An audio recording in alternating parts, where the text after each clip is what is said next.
तो नमस्कार मेरे प्यारे साथियों, स्वागत है आप सभी लोगों का आज की इस वीडियो में। आज की वीडियो में लेकर आया हूँ बीएससी एग्रीकल्चर 6th सेमेस्टर में जो सब्जेक्ट आ जाता है protected cultivation and secondary agriculture का। तो इससे पहले का सब्जेक्ट की वीडियोज़ मैं डाल चुका हूँ। यदि आप लोगों ने नहीं देखी हैं तो डिस्क्रिप्शन में उसकी प्लेलिस्ट की लिंक दे दूँगा, वहाँ से आप लोग जा करके वो प्लेलिस्ट के अंदर जो है जितनी भी वीडियो हैं वो सभी आप लोग वीडियो देख सकते हैं। और यदि आप लोगों को ये PDF चाहिए और इससे पहले के सब्जेक्ट की PDF चाहिए तो उसके लिए आप लोगों को टेलीग्राम चैनल को जो है ज्वाइन करना पड़ेगा और वहीं से आप लोगों को PDF प्राप्त होंगे। तो इसमें देख लेते हैं। सबसे पहला टॉपिक आ जाता है इसमें ग्रीन हाउस टेक्नोलॉजी का जो है इंट्रोडक्शन। ठीक है, तो ज़्यादा देर ना लेते हुए फिर वीडियो करते हैं स्टार्ट। तो यदि आप लोगों ने चैनल को सब्सक्राइब नहीं किया है तो चैनल को सब्सक्राइब कर लीजिए, जिससे जो भी मैं वीडियो डालूंगा उसकी नोटिफिकेशन आपके पास सबसे पहले पहुंचेगी। तो इसमें आ जाता है दोस्तों भाग 1, जिसमें आ जाता है संरक्षित खेती, प्रोटेक्टेड कल्टीवेशन आ जाता है। तो इससे संबंधित जो है यहाँ बताया गया है कि यहाँ आपके द्वारा दिए गए सामान्य परिचय और संरचना के विषय पर आधारित 10 महत्वपूर्ण बहुविकल्पी प्रश्न MCQ दिए गए हैं। ठीक है, 10 बहुत ही महत्वपूर्ण है ये। तो इसमें सबसे पहला आ जाता है कि संरक्षित खेती, प्रोटेक्टेड कल्टीवेशन का प्राथमिक उद्देश्य क्या है। तो इसका जो है प्राथमिक उद्देश्य क्या हो जाएगा, राइट आंसर हो जाएगा बी वाला, पौधों को प्रतिकूल मौसम और कीटों से बचाकर गुणवत्तापूर्ण उत्पादन लेना। फिर उसके बाद आता है अगला क्वेश्चन हमारा। इसमें पूछा गया है कि आधुनिक ग्रीन हाउस तकनीक का व्यवस्थित विकास सबसे पहले किस देश में माना जाता है। तो किस में माना जाता है, राइट आंसर हो जाएगा दोस्तों सी वाला, नीदरलैंड में माना जाता है। फिर आता है अगला क्वेश्चन हमारा। इसमें पूछा गया है कि पॉली हाउस और नेट हाउस के बीच मुख्य संरचनात्मक अंतर क्या है। तो मुख्य संरचनात्मक अंतर क्या हो जाएगा, पॉली हाउस पारदर्शी प्लास्टिक से ढका होता है जबकि नेट हाउस जालीदार कपड़े से ढका हुआ होता है। फिर आता है अगला क्वेश्चन हमारा। इसमें पूछा गया है कि भारत की जलवायु परिस्थितियों के अनुसार संरक्षित खेती के लिए सबसे अधिक संभावना वाला क्षेत्र कौन सा है।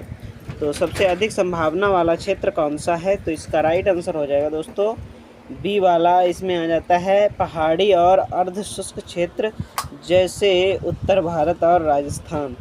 फिर आता है अगला क्वेश्चन हमारा। इसमें पूछा गया है कि ग्रीन हाउस प्रभाव के लिए मुख्य रूप से कौन सी गैस जिम्मेदार है। तो कौन सी गैस जो है मुख्य रूप से जिम्मेदार है, इसका राइट आंसर हो जाएगा सी वाला, कार्बन डाइऑक्साइड जो है जिम्मेदार है। फिर आता है अगला क्वेश्चन हमारा। इसमें पूछा गया है कि पॉली हाउस में कवरिंग मटेरियल के रूप में सामान्यतः कितने माइक्रोन की UV स्टेबलाइज्ड पॉलीथीन फिल्म का उपयोग किया जाता है। तो इसका राइट आंसर हो जाएगा दोस्तों बी वाला, 200 माइक्रोन हो जाता है। फिर आता है अगला क्वेश्चन हमारा। इसमें पूछा गया है कि संरक्षित खेती में क्लिप्ड या स्प्रिंग क्लिप्स का मुख्य कार्य क्या है। तो इसका राइट आंसर हो जाएगा दोस्तों वो हो जाएगा बी वाला, संरचना के ढांचे पर प्लास्टिक फिल्म को मजबूती से जकड़ना। फिर आता है अगला क्वेश्चन हमारा। इसमें पूछा गया है कि ग्रीन हाउस में तापमान कम करने के लिए सबसे प्रभावी और लोकप्रिय प्रणाली कौन सी है। तो इसका राइट आंसर हो जाएगा दोस्तों सी वाला, फैन और पैड प्रणाली हो जाएगी। क्या हो जाएगा, फैन और पैड प्रणाली हो जाएगा। फिर आता है अगला क्वेश्चन हमारा। इसमें पूछा गया है कि मल्चिंग प्रक्रिया का मुख्य लाभ क्या है। तो मल्चिंग प्रक्रिया का मुख्य लाभ क्या हो जाएगा, मिट्टी की नमी बनाए रखना और खरपतवार नियंत्रण हो जाएगा। फिर आता है अगला क्वेश्चन हमारा। इसमें पूछा गया है कि यदि शेड नेट का प्रतिशत 50% है तो इसका क्या अर्थ है। तो इसका क्या अर्थ हो जाएगा दोस्तों, राइट आंसर हो जाएगा बी वाला, यह बाहर से आने वाली 50% सौर विकिरण धूप को कम कर देता है।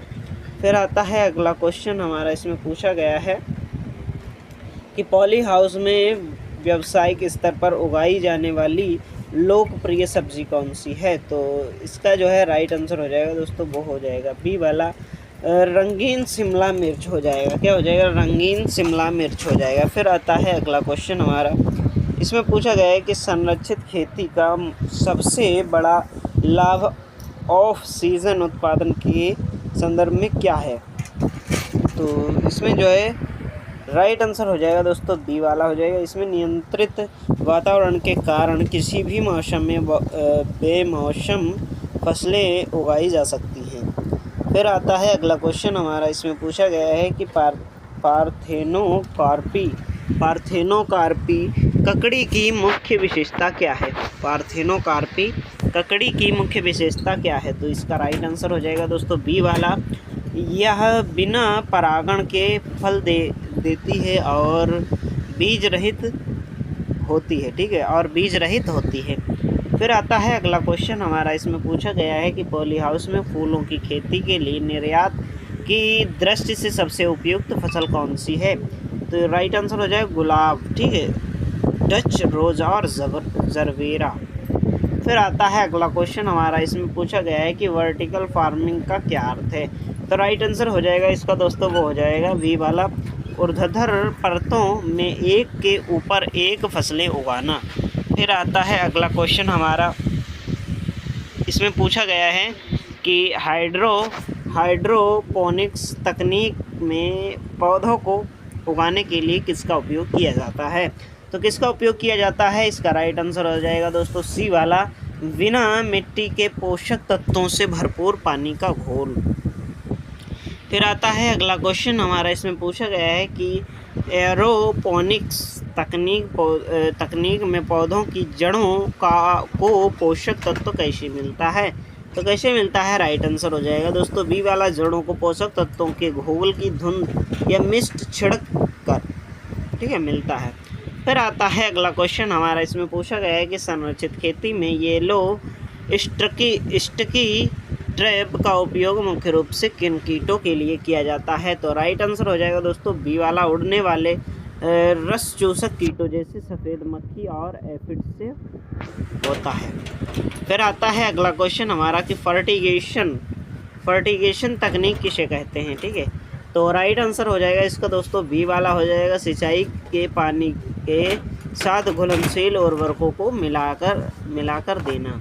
फिर आता है अगला क्वेश्चन हमारा, इसमें पूछा गया है कि ग्रीन हाउस में कार्बन डाइऑक्साइड CO2 संवर्धन क्यों किया जाता है। तो क्यों किया जाता है, राइट आंसर हो जाएगा दोस्तों बी वाला, पौधों की प्रकाश संश्लेषण दर और पैदावार बढ़ाने के लिए।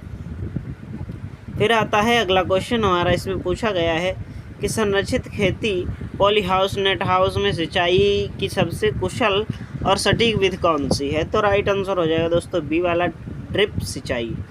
फिर आता है अगला क्वेश्चन हमारा, इसमें पूछा गया है कि ड्रिप सिंचाई प्रणाली में एमिटर या ड्रिपर का मुख्य कार्य क्या होता है। तो राइट आंसर हो जाएगा सी वाला, मुख्य पौधों की जड़ों के पास बूंद बूंद करके पानी छोड़ना। फिर आता है अगला क्वेश्चन हमारा, इसमें पूछा गया है कि हाइड्रोपोनिक्स या संरक्षित खेती में पोषक तत्व घोल का आदर्श pH मान सामान्यतः कितना होना चाहिए। तो इसका राइट आंसर हो जाएगा दोस्तों बी वाला, 5.5 से 6.5 होना चाहिए। फिर आता है अगला क्वेश्चन हमारा, इसमें पूछा गया है कि पोषक तत्व प्रबंधन में EC इलेक्ट्रॉनिकल कंडक्टिविटी का मापन क्या दर्शाता है। तो यह मापन क्या दर्शाता है, राइट आंसर हो जाएगा दोस्तों बी वाला, घोल में मौजूद कुल घुलनशील लवणों की सांद्रता। फिर आता है अगला क्वेश्चन हमारा, इसमें पूछा गया है संरक्षित खेती विशेषकर मिट्टी रहित खेती में ग्रो बैग्स का उपयोग क्यों किया जाता है। राइट आंसर हो जाएगा दोस्तों बी वाला, जड़ों के बेहतर विकास, बीमारी नियंत्रण और स्थान के कुशल उपयोग के लिए। फिर आता है अगला क्वेश्चन हमारा, ठीक है, अगला पॉइंट आ जाता है, कोई फैक्ट्स आ जाते हैं। तो इसमें आ जाता है pH मान, यदि pH जो है 7 से बहुत अधिक या कम हो जाता है तो पौधे पोषक तत्वों को सोख नहीं पाते हैं। फिर आता है EC मान, यदि EC बहुत अधिक हो जाए तो यह सॉल्ट स्ट्रेस पैदा करता है जिससे पौधे सूख सकते हैं।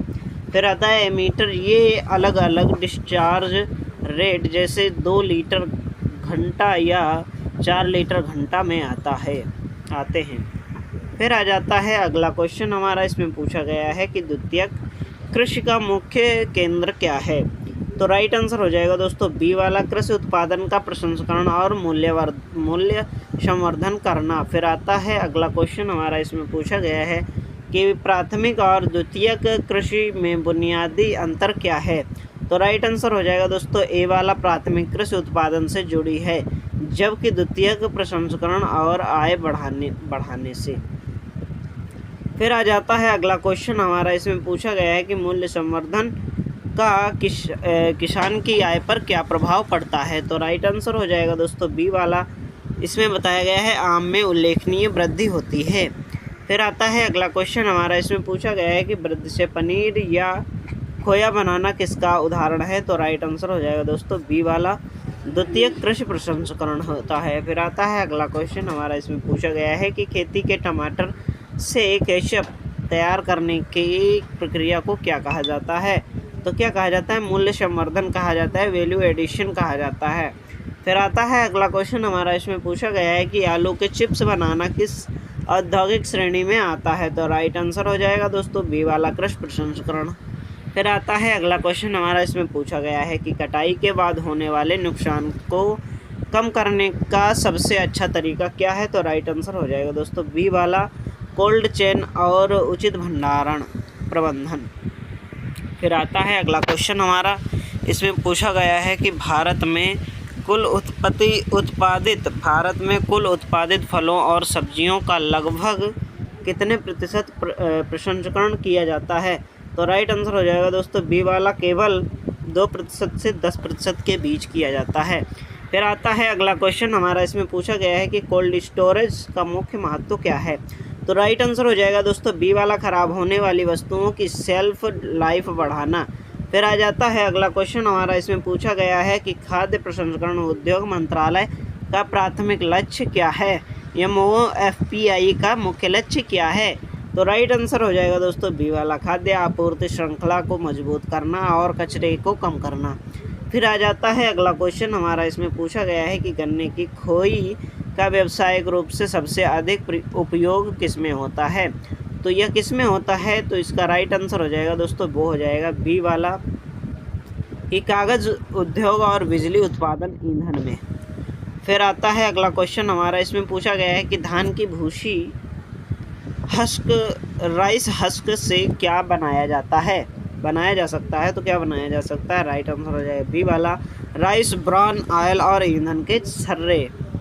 फिर आता है अगला क्वेश्चन हमारा, इसमें पूछा गया है कि मोलासेस शीरा से इथेनॉल बनाना किस प्रकार की गतिविधि है। तो किस प्रकार की गतिविधि है, राइट आंसर हो जाएगा दोस्तों ए वाला, अपशिष्ट से धन। ठीक है, अपशिष्ट से धन, द्वितीय कृषि। फिर आता है अगला क्वेश्चन हमारा कि धान की पराली को मिट्टी में मिलाने और प्रबंधन के लिए कौन सी आधुनिक मशीन सबसे उपयुक्त है। तो कौन सी मशीन जो है सबसे उपयुक्त है, राइट आंसर हो जाएगा दोस्तों इसका बी वाला, हैप्पी सीडर है। फिर आता है अगला क्वेश्चन हमारा, इसमें पूछा गया है कि कृषि अवशेषों से जैविक खाद तैयार करना क्या कहलाता है। तो इसका राइट आंसर हो जाएगा दोस्तों बी वाला, पुनर्चक्रण कहलाता है।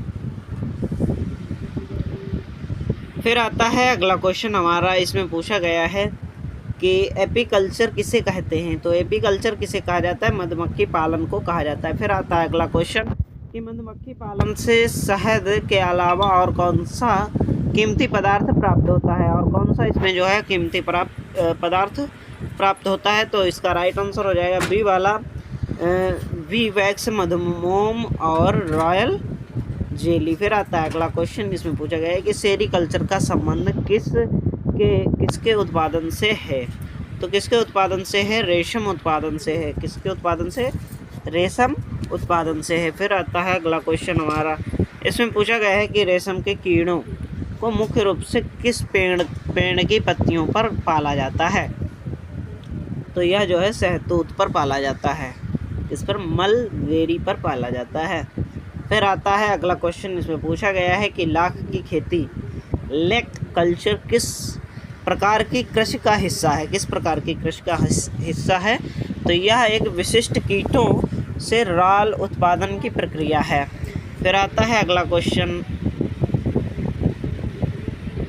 क्वेश्चन आ जाता है कि भारत सरकार कि कृषि सिंचाई से संबंधित PMKSY योजना का पूर्ण रूप क्या है? तो पूर्ण रूप क्या हो जाएगा इसका? राइट आंसर ए वाला हो जाएगा, प्रधानमंत्री किसान सिंचाई योजना, प्रधानमंत्री कृषि सिंचाई योजना। ठीक है, PMKSY सिंचाई योजना, ठीक है, किसान सिंचाई योजना। फिर आता है अगला क्वेश्चन, इसमें पूछा गया है कि राष्ट्रीय बागवानी board national board of horticulture NSB का मुख्यालय भारत में कहाँ स्थित है? तो कहाँ स्थित है? राइट आंसर हो जाएगा दोस्तों, गुरुग्राम में स्थित है, हरियाणा में स्थित है। फिर आता है अगला क्वेश्चन हमारा, इसमें पूछा गया है कि machine for integrated development of horticulture MIDS के तहत संरक्षित खेती के लिए सामान्य क्षेत्रों में कितनी सब्सिडी अनुदान का प्रावधान है? तो कितनी सब्सिडी का प्रावधान है? तो राइट आंसर हो जाएगा बी वाला, 50% है। फिर आता है अगला क्वेश्चन हमारा, इसमें पूछा गया है कि MIDS mission for integrated development of horticulture योजना का मुख्य संबंध किससे है? तो इसका राइट आंसर हो जाएगा दोस्तों बी वाला, कि बागवानी फसलों के समग्र विकास से है। फिर आता है अगला क्वेश्चन हमारा, इसमें पूछा गया है कि एग्री बिजनेस इंक्यूबेशन सेंटर का मुख्य कार्य क्या है? इसका राइट आंसर हो जाएगा दोस्तों बी वाला हो जाएगा, कृषि उद्यमियों और स्टार्टअप को तकनीकी सहायता एवं प्रशिक्षण प्रदान करना। फिर आ जाता है अगला क्वेश्चन हमारा, इसमें पूछा गया है कि द्वितीयक कृषि प्रसंस्करण और मूल्य संवर्धन में किसान उत्पादन संगठनों की EPO की सबसे बड़ी भूमिका क्या है? तो राइट आंसर हो जाएगा दोस्तों बी वाला, छोटे किसानों को एकजुट करके सामूहिक प्रसंस्करण, ब्रीडिंग और बेहतर बाजार पहुंच सुनिश्चित करना। फिर आता है अगला क्वेश्चन हमारा, इसमें पूछा गया है कि भारत सरकार द्वारा शुरू किए गए ई नेम पोर्टल का मुख्य उद्देश्य क्या है? तो इसका राइट आंसर हो जाएगा दोस्तों बी वाला, एक राष्ट्रीय कृषि बाजार बनाना जहां किसान अपनी फसल ऑनलाइन बेच सके। फिर आता है अगला क्वेश्चन हमारा, इसमें पूछा गया है कि जैविक खेती, ऑर्गेनिक फार्मिंग और संरक्षित खेती के बीच मुख्य अंतर क्या है? तो राइट आंसर हो जाएगा दोस्तों बी वाला, कि जैविक खेती रासायनिक मुक्त इनपुट पर केंद्रित, जब संरक्षित खेती नियंत्रित वातावरण पर। फिर आता है अगला क्वेश्चन हमारा, इसमें पूछा गया है कि स्मार्ट एग्रीकल्चर में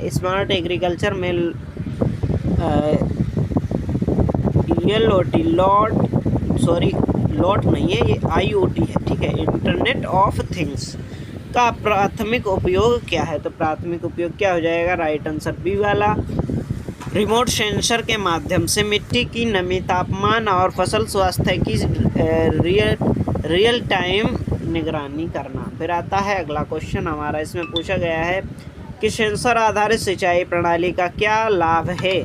तो इसका क्या लाभ हो जाएगा? राइट आंसर इसका हो जाएगा दोस्तों वो हो जाएगा बी वाला, यह मिट्टी की नमी के अनुसार स्वतः पानी की आपूर्ति को चालू या बंद कर देती है। फिर आता है अगला क्वेश्चन हमारा, इसमें पूछा गया है कि ताज़े फलों और सब्जियों की प्री कूलिंग को क्यों आवश्यकता है? प्री कूलिंग क्यों आवश्यक है? तो राइट आंसर हो जाएगा दोस्तों बी वाला, खेत की गर्मी को जल्दी निकालने और श्वसन दर को कम करने के लिए। फिर आता है अगला क्वेश्चन हमारा, इसमें पूछा गया है कि फलों की सतह पर वैक्सिंग मोम की परत करने से उनकी सेल्फ लाइफ कैसी बढ़ती है? तो सेल्फ लाइफ कैसी बढ़ती है? राइट आंसर हो जाएगा दोस्तों बी वाला, यह वाष्पोत्सर्जन और श्वसन की दर को कम करती है। फिर आता है अगला क्वेश्चन कि एथिलीन गैस की व्यावसायिक उपयोग मुख्य रूप से किस कार्य के लिए किया जाता है? तो इसका जो है राइट आंसर हो जाएगा दोस्तों वो हो जाएगा बी वाला, कि कृत्रिम रूप से पकाने के लिए। फिर आता है अगला क्वेश्चन, इसमें पूछा गया है कि शून्य ऊर्जा शीत कक्ष, zero energy cool chamber ZECC किस सिद्धांत पर आधारित है? तो किस सिद्धांत पर आधारित है? वाष्पीकरण द्वारा शीतलन के सिद्धांत पर आधारित है। फिर आता है अगला क्वेश्चन हमारा, इसमें पूछा गया है कि कंट्रोल्ड एटमॉस्फेयर स्टोरेज में किन गैसों के स्तर को नियंत्रित किया जाता है? तो बी वाला राइट हो जाएगा, ऑक्सीजन O2 और कार्बन डाइऑक्साइड CO2 स्तर को। फिर आ जाता है अगला क्वेश्चन हमारा, इसमें पूछा गया है कि सब्जी प्रसंस्करण में ब्लाचिंग की प्रक्रिया का मुख्य उद्देश्य क्या है? तो राइट आंसर हो जाएगा दोस्तों बी वाला, एंजाइमों को निष्क्रिय करना और सूक्ष्म जीवों की संख्या कम करना। फिर आता है अगला क्वेश्चन हमारा, इसमें पूछा गया है कि कैनिंग डिब्बाबंदी तकनीक के जनक किसे माना जाता है? तो राइट आंसर इसका हो जाएगा दोस्तों, वो हो जाएगा बी वाला हो जाएगा, निकोलस एपार्ट को माना जाता है। फिर आता है अगला क्वेश्चन, इसमें पूछा गया है कि कृषि उत्पादों को सुखाने की सबसे पुरानी और सबसे सस्ती विधि कौन सी है? तो सबसे पुरानी और सबसे सस्ती विधि कौन सी है? राइट आंसर हो जाएगा बी वाला, सोलर सन ड्राइंग, धूप में सुखाना। फिर आ जाता है अगला क्वेश्चन हमारा, इसमें पूछा गया है कि फ्रीज ड्राइंग तकनीक की मुख्य विशेषता क्या है? तो राइट आंसर हो जाएगा दोस्तों बी वाला, यह उत्पादन को जमाकर फ्रीज निर्वात में कमी को सीधे भाप बनाकर निकालती है। फिर आता है अगला क्वेश्चन, इसमें पूछा गया है कि तरल खाद्य पदार्थों जैसे दूध के पाश्चुरीकरण का मुख्य उद्देश्य क्या है? तो इसका राइट आंसर हो जाएगा बी वाला, हानिकारक सूक्ष्म जीवों को नष्ट करना और सुरक्षित सुनिश्चित करना। फिर आता है अगला क्वेश्चन हमारा, इसमें पूछा गया है कि किचन गार्डनिंग में छोटे पॉली हाउस का प्राथमिक उपयोग क्या है? तो राइट आंसर हो जाएगा दोस्तों बी वाला, वर्ष भर ताजी और रसायन मुक्त सब्जियां उगाने के लिए। फिर आ जाता है अगला क्वेश्चन कि पॉली हाउस में वेंटिलेशन का क्या महत्व है? तो राइट आंसर हो जाएगा बी वाला, तापमान और आर्द्रता को नियंत्रित करने के लिए। फिर आता है अगला क्वेश्चन हमारा, इसमें पूछा गया है कि फैन और पैड सिस्टम किस सिद्धांत पर काम करता है? तो राइट आंसर हो जाएगा बी वाला, वाष्पीकरण द्वारा शीतलन। फिर उसके बाद आ जाता है अगला क्वेश्चन हमारा, इसमें पूछा गया है कि कोकोपीट मुख्य रूप से किसका उप उत्पाद है? तो किसका उप उत्पाद है? राइट आंसर हो जाएगा दोस्तों बी वाला, नारियल की भूसी। फिर उसके बाद आ जाता है अगला क्वेश्चन हमारा, इसमें पूछा गया है कि मिट्टी के रहित खेती में वर्मी कोलाइट का उपयोग क्यों किया जाता है? तो राइट आंसर हो जाएगा बी वाला, इसकी जल धारण क्षमता को पोषक तत्व सोखने की क्षमता अच्छी होती है। फिर आता है अगला क्वेश्चन हमारा, इसमें पूछा गया है कि परलाइट क्या है जो खेती में उपयोग होता है? तो इसका राइट आंसर हो जाएगा दोस्तों बी वाला, ज्वालामुखी कांच से बना हल्का पत्थर। फिर आता है अगला क्वेश्चन, इसमें पूछा गया है कि रॉकवूल का उपयोग आधुनिक खेती में कहाँ होता है? तो राइट आंसर हो जाएगा बी वाला, हाइड्रोपोनिक्स में पौधों को सहारा देने वाले माध्यम के रूप में। फिर आता है अगला क्वेश्चन, इसमें पूछा गया है कि हाइड्रोपोनिक्स NFT तकनीक का पूरा नाम क्या है? तो राइट आंसर हो जाएगा इसका ए वाला, न्यूट्रिएंट फिल्म टेक्निक। फिर आता है अगला क्वेश्चन हमारा, इसमें पूछा गया है कि डीप वाटर कल्चर DWC मुख्य रूप से किस खेती का हिस्सा है? तो राइट आंसर हो जाएगा ए वाला, बी वाला कि हाइड्रोपोनिक्स, बिना मिट्टी की खेती। फिर आता है अगला क्वेश्चन हमारा, इसमें पूछा गया है कि एक्वापोनिक्स में पौधों के साथ किसे पाला जाता है? तो राइट आंसर हो जाएगा बी वाला, मछलियों को मछली पालन प्लस हाइड्रोपोनिक्स के साथ।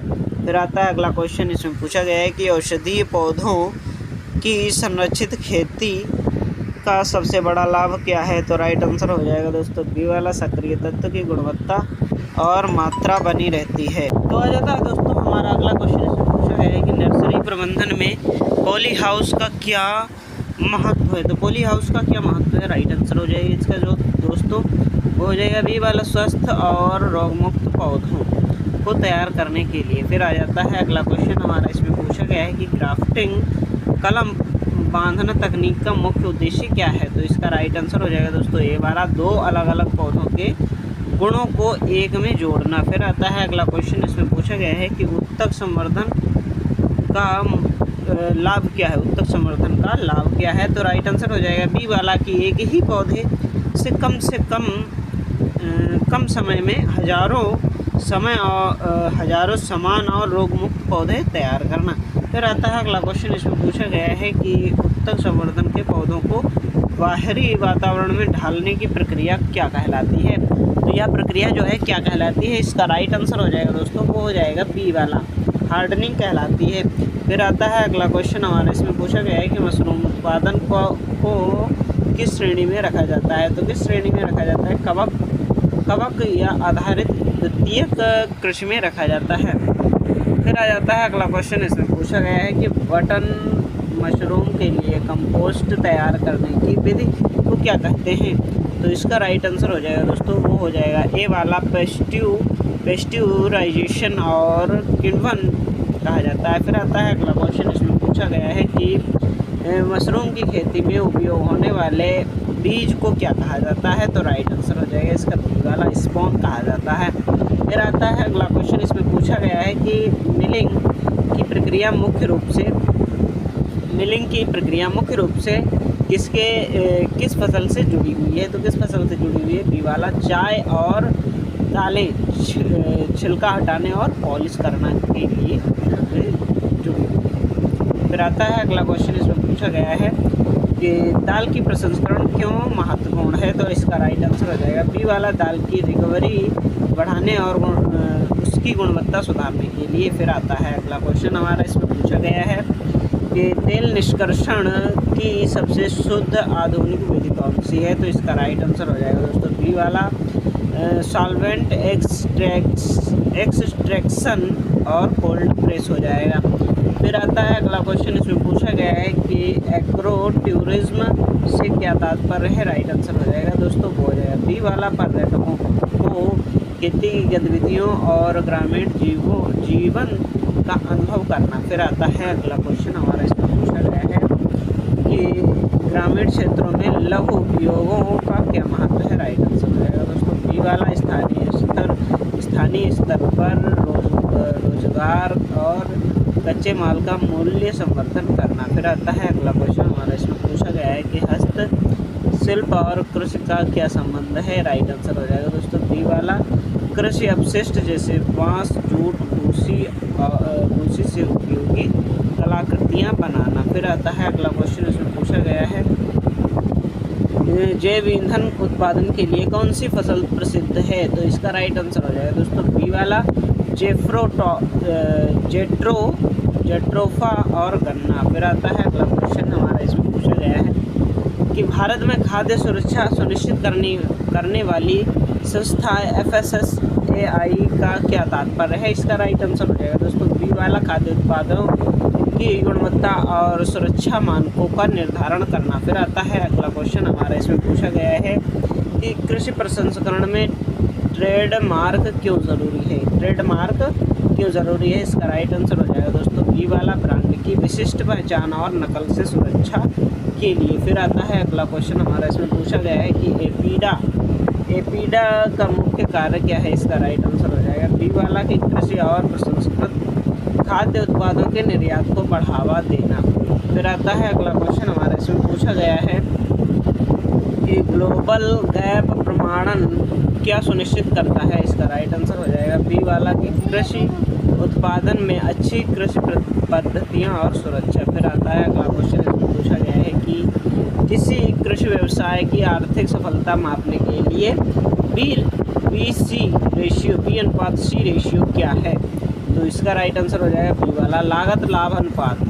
फिर आता है अगला क्वेश्चन, इसमें पूछा गया है कि ICAR Indian council of agriculture research का मुख्यालय कहाँ है?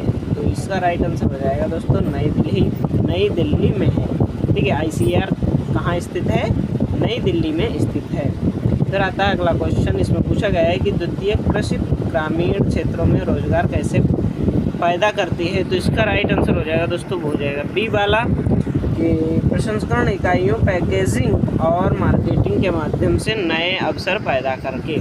फिर आता है अगला क्वेश्चन, इसमें पूछा गया है कि क्या संरक्षित खेती से पानी की बचत होती है। राइट आंसर हो जाएगा इसका बी वाला, हाँ। ड्रिप और नियंत्रित वाष्पीकरण के कारण 40 से 60% तक बचत होती है। फिर आता है अगला क्वेश्चन हमारा, इसमें पूछा गया है कि भविष्य में मिट्टी रहित खेती की क्या संभावनाएं हैं। राइट आंसर हो जाएगा बी वाला, घटती उपजाऊ भूमि और शहरीकरण के कारण यह भविष्य की अनिवार्य तकनीक होगी।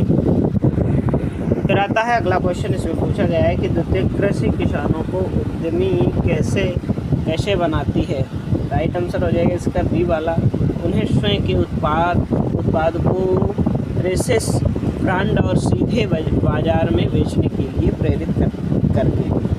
तो आप सभी लोगों को ये वीडियो कैसा लगा है कमेंट बॉक्स में ज़रूर बताइए। यदि आप लोग अभी तक टेलीग्राम चैनल को ज्वाइन नहीं किए हैं तो डिस्क्रिप्शन में उसकी लिंक मिल जाएगी, या तो आप चैनल के अबाउट सेक्शन में जा कर के इंस्टाग्राम चैनल व टेलीग्राम चैनल को ज्वाइन कर सकते हैं।